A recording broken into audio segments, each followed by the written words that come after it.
The road teams haven't fared so well here this week in the SEC. I think all the home teams won Tuesday and Wednesday, so we're going to have to go in and play well. I mean, they obviously played well at home. They just beat Tennessee.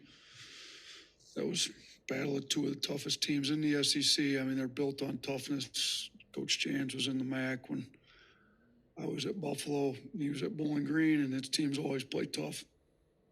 Teams don't score much on them. I think they got the lowest scoring defense in the league right now. You know, they're going to play tough, play physical. They're going to rebound. They're going to play hard. I mean, he's got everybody on that team playing hard as can be. So our guys are going to have to be a little tougher. I thought we showed some toughness in the second half against South Carolina. We're going to have to improve even more in this game to do it on the road, but looking forward to it. I mean, the league's a good league, and I think just about every, we play these guys twice every year, so this will be the fifth time I've played at the Hump. I think the first three were all super close games. We're fortunate to get some wins over there, but they're certainly not easy, and this one's not going to be easy Saturday for sure. Coach, kind of a two-parter. Just do you have an update on Mo Wagee, and then also just with him in the front court in general, going against Tolu Smith, what kind of challenges that present? Mo has not practiced yet. We're going to see how we got a shoot around tonight over at the Hump, so we're going to see how it responds to that. And it'll be probably a game time decision. I mean, if he's good today, we'll see if it swells up tomorrow. So, and then what was the second part of the question? Oh yeah, Tolu's one of the best bigs in the league. I mean, they give it to him. I mean, he's out there to get the ball. He posts up strong. He puts you guys in a bind. We've had issues with fouling in the front court. If Mo can't play, that our depth is really taking a hit there. So, but Mo Diabate's come along. I don't know that he's necessarily a 5, but you can kind of bump Grant down to the 5 some too. So, but it'd be good to have Mo Wagee just to make sure we got some depth up there to deal with Tolu.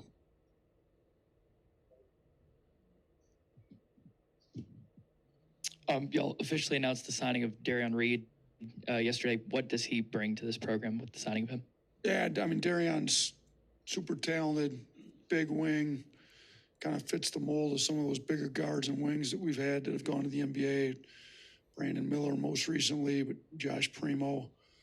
We've done well with those guys. Herb Jones a little bit, but he's a better shooter than Herb was coming out, bigger, stronger. Not too many guys are as good defensively as Herb, but he is a good defender. He can play both sides of the ball. I mean, he's a very, very good overall two-way, plays defense, plays offense, skilled, strong, athletic. We're super excited we've been on him for a while too. I mean, he's been a priority of ours for a long time here.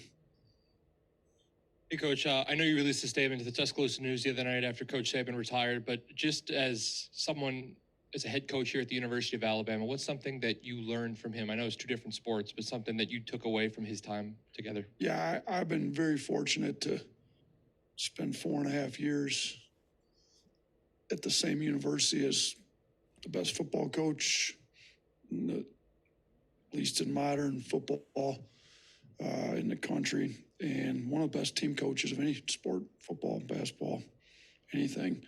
So I took advantage of it early. I went to a lot of their practices. I went on a road trip with them. First game of my employment here, that first year when they played Duke in Atlanta. I tried to go over there to as many of the guest speakers as they have, and I mean, learned a lot. Learn how meticulous he is, his attention to detail, sitting through some of the staff meetings, his intensity coupled with his attention to detail. I mean, it's a lot of reasons why he's one of the best coaches in the history of team sports. So, it's sad that he's retiring, and, kind of the state of college athletics needs to get figured out. But, because I'm sure he could have coached for a while longer under different circumstances, but he's coached a long time, won a lot of games, and just these jobs aren't easy. There's a lot of stress involved with them, but he's, you know, I learned a lot. I learned a lot from him before I got here, just from afar, without even knowing him or meeting him. Just reading how he does stuff. Just as, you know, they talk about the process, and you know, winning takes care of itself.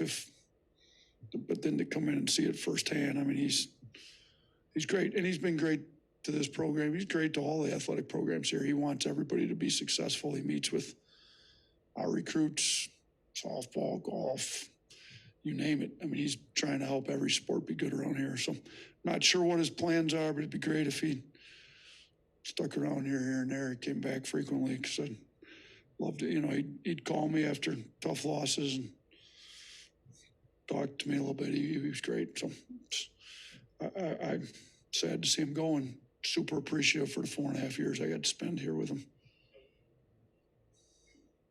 You were a guy that came down here, didn't have much experience in the South. In the event that a football hire is made, what are some of the steps that you took to kind of acclimate, and how difficult was that? And what advice, I guess, would you give if that kind of is hypothetical, but if that was? Yeah, it's a good question. You know, not sure who Greg's interviewing or hiring. He's pretty good at keeping that stuff all very quiet. And I don't think anybody knew who I was or even knew he interviewed me until I got off the plane, or until they made the announcement or whatever. But yeah, I mean, if it's somebody that wasn't from the South, say this: best thing I did was keep Antoine Petway on staff. He was at this place. I'm sure there's got to be some continuity with people that know what's going on, both at Alabama and in the area.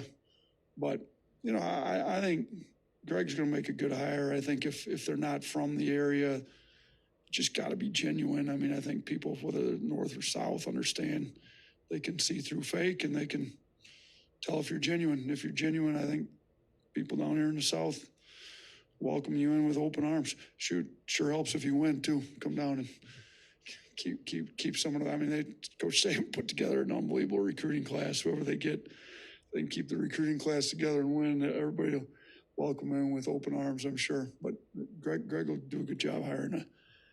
Shoot, they got a lot of resources here to win big. And Coach Saban's shown you can win at the highest level for a long time around here. So I'm sure there's going to be a lot of coaches wanting this job.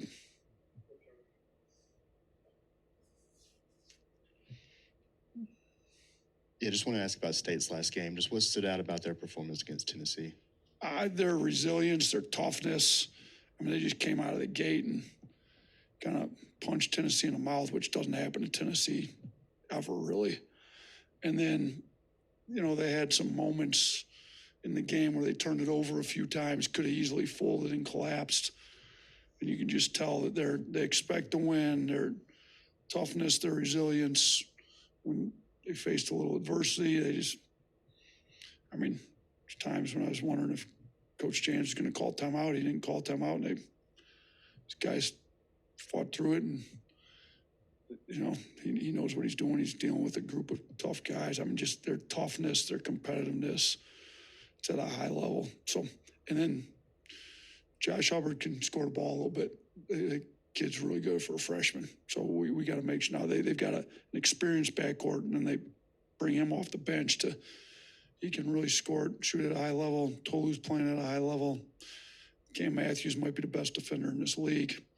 So they've got a good mix of scoring, defense, toughness, you know, and they're good. I mean, they mix their defenses up, but whatever they do, they're going to do it with toughness. So I think the biggest thing you saw was how tough and competitive they are against Tennessee, who's been one of the toughest programs in this league, in the country, to be honest with you, since Coach Barnes got there.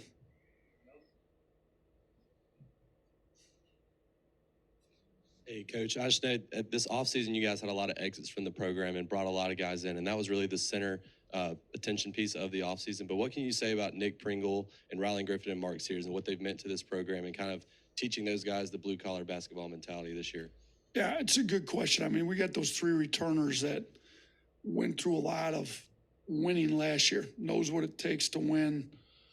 You know, I think you're starting to see it start to emerge. Like, you know, and Nick's got a bubbly personality, persona about him, that he's a great leader and people want to follow him. And I think he's learning out to not just be an influencer, but to be a leader.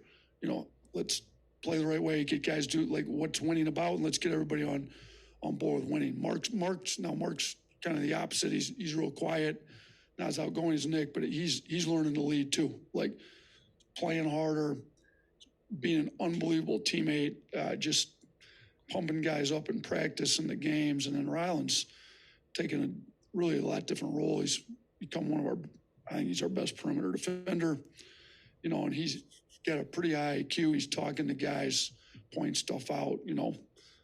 And we don't want to talk about last year too much and throw it at these guys. Last year this, like they get tired of that. But there's still points to, you know, last year we did this, and just even with coverages and stuff, you know, and Ryland bring it up, Mark, you know, Nick. I think all three of them in their own way have put a stamp on how to win at a really high level here, because they were all a big part of what we did last year. And shoot, with the changeover every year now, the way that college athletics is, it's nice to have some holdovers from year to year, and those three guys are doing a good job for us right now. So, all right, thanks. Yep.